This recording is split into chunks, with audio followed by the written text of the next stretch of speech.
What does year one of Washington in the Big Ten look like? I'm going to go through some of the offensive and defensive concepts of what I think Danny Sprinkle could run at year one at Washington.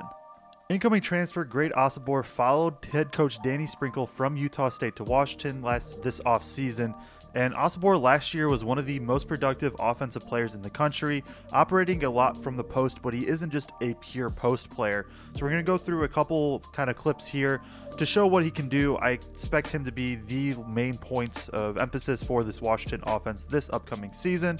So it's going to be him posting up on the block. And so as he catches the ball here, he's going to be able to survey. We'll talk about the passing in just a little bit because it is good. And then here, what he wants to do always is he wants to try to get over the right shoulder. So sometimes it's a hook, just going straight up. He does have kind of the mobility and ball handle to also put the ball on the ground. And he wants to, like I said, get over that right shoulder, put that as his inside shoulder. Here, he does a good job of using kind of the rim as protection and getting the scoop layup, but he wants to get to that left hand going over the right shoulder a lot. On Osobor's post-ups, he wants to get to the rim a lot, and a lot of ways that he does this is just being able to kind of seal his defender early, create space, and be able to either go up or do one dribble and then go up. So we're going to look here, Osobor posting, and he's going to flash into the middle. He does that a lot where if he can get the ball here, notice Utah State has a lot of spacing kind of up top, basically leaving this entire area down here open for Osobor to catch. So now as he's catching, he's already starting to seal. So I'll rewind just a little. So on this right here, boom, now he has his guy kind of sealed. He's catching using his, being able to create an inside shoulder. Now one dribble into the guy and getting all the way to the rim for a layup. He wants to get all the way to the rim. He really did kind of struggle on hooks. Didn't take many, but getting to the rim out of the post, he was elite at. Now at the Big Ten level with Washington this season, I am very curious to see whether Washington decides to play two bigs or not. Last year they did at times, but it was more of a stretch five. They'd pair alongside Osobor. Washington doesn't maybe have that as much. Braden Bach has that to a degree, but I think one thing that is going to help create a little bit of spacing is Osobor, he can do this, right? He can face up and just kind of go, but he can also pass well. And so this is sort of a high-low look, not quite, but Osobor also, he could be posted up here and look high-low to a big if they have it. Surround him with shooters, with ball handlers, and I think you can find success there just because of the passing ability that he has and the attention that Osobor is going to draw. If you are enjoying, please like and subscribe. So the other thing that Osobor is really good at is being this big man that can kind of self-create. Obviously, the most that he was used was in the post, but even then, he can face up more. He can just go kind of create a shot, and that isn't too common to see at guys his size. So here, kind of a common play that Utah State would do, have this kind of 45 cut, and then have Osobor just catch it up near the top of the key or at the high elbow and just go to work. And so here, I mean, this is a full face up. This isn't like a post up at all. It's just kind of going one-on-one at his guy. He does want to eventually just kind of get downhill into the rim more often than not. He has a little bit of a like floater or a little pull-up game, but everything wants to be to the rim. But guys at his size, whether he's playing the 4 or especially if he's playing the 5, he can take a lot of, I think, bigger bigs off the dribble and just get to the rim. Last year at Utah State, there wasn't the highest usage of pick and roll in the country. They were a little bit below average, but I think this year especially, they have 3 true point guards that can go and create for others out of pick and roll. We're going to go through 2 of them first. And the first one's going to be incoming freshman Zoom Diallo. He, I think, is going to be a guy that can come in and play minutes right away at the Big Ten level. I like his size. And if you want to find out more about him and all the other Washington newcomers, I will have a video linked in the description where I broke down the film on all of them. So here you're going to see Diallo's going to get the hand back, and now it's going to go straight into another pick and roll. Once he realizes, okay, he's going to have 2 defenders up top, he's just kind of reading the low man and the weak side defenders.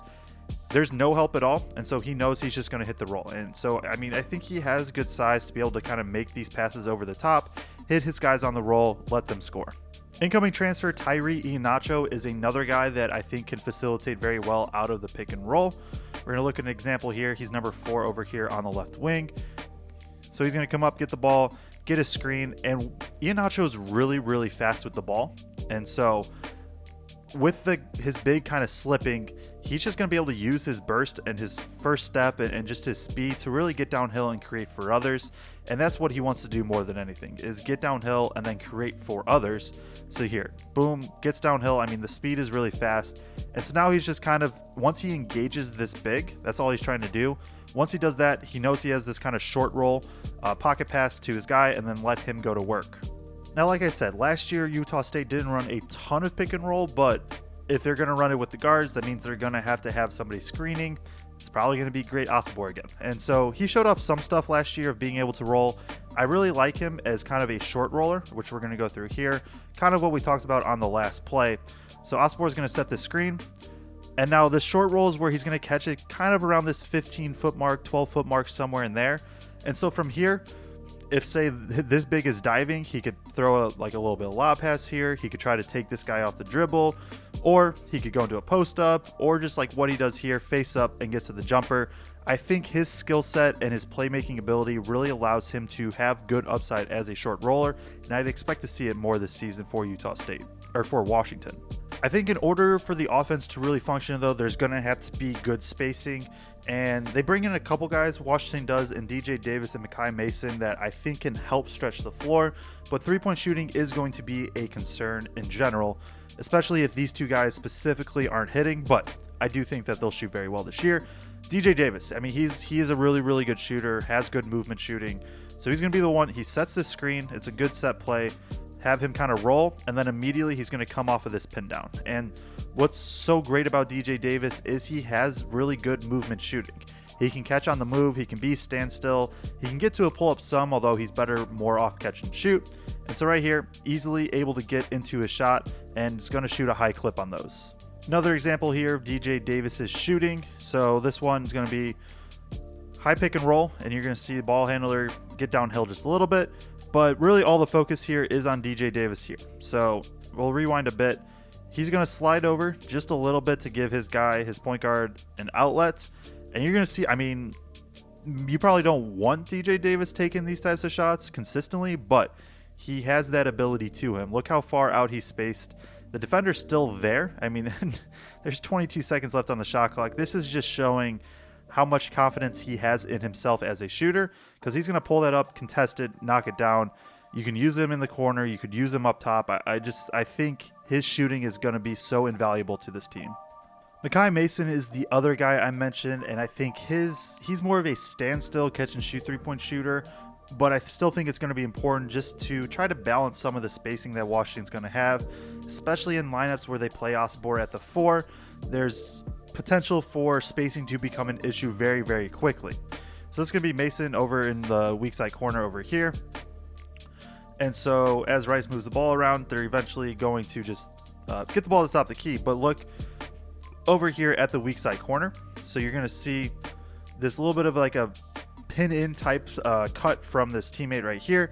And Mason's just going to slide up. And like I said, he's not a guy that's going to have a ton of movement shooting, but being a standstill shooter, throwing him on the weak side or like a strong side if Osobor is posting up is just going to help with the spacing.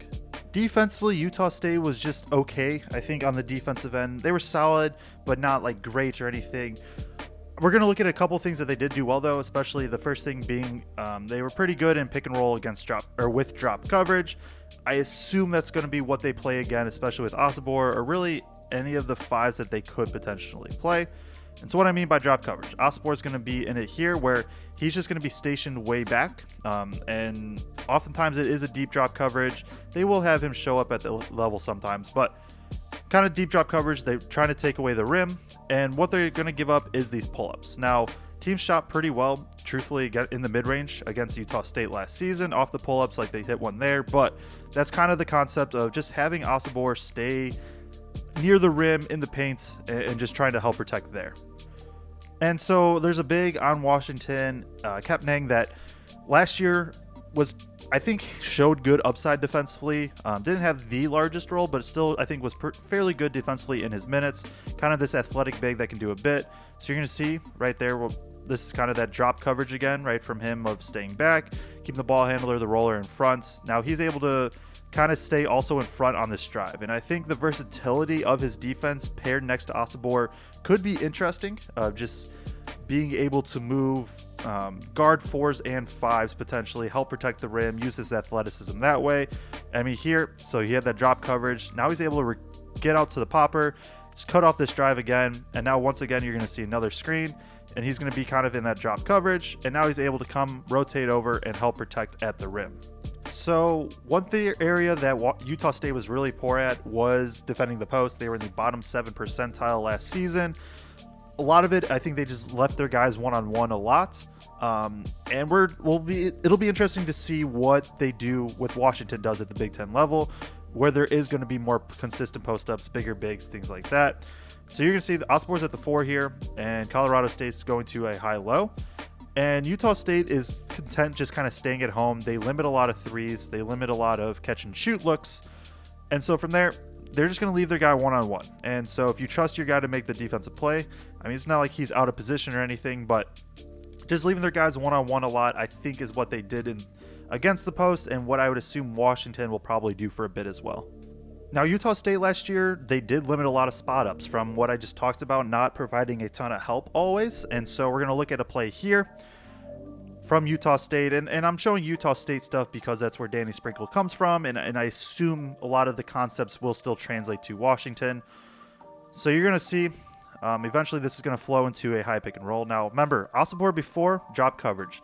He does have the versatility to kind of be up near and at the level if needed. That's what they do here. Now with this kind of spacing, Utah State's able to just have the high guy bump the roller a bit, and now he's able to rotate out and get out on the shooter. So now this guy does not have a catch and shoot look. He has to put the ball on the ground, try to get all the way to the rim where there is other help defense. So just being able to get out on shooters has been a kind of theme for Utah State. Another area Utah State kind of struggled at was defending the rim. They were in the 32nd percentile. Now, Washington has the potential to play more true shot blockers next to Osabor, and Osabor also has pretty good hands defensively, even if he's not the most kind of true rim protector that you want. So high pick and roll here. Osabor is going to be eventually in that drop coverage, but I think the theme also is like you see a little bit of help here from number 23, but there isn't always a ton of help.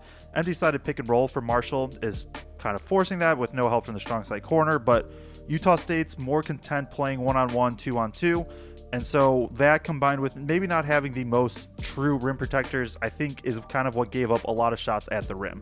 If you enjoyed, please like and subscribe and click here for even more Washington preview content.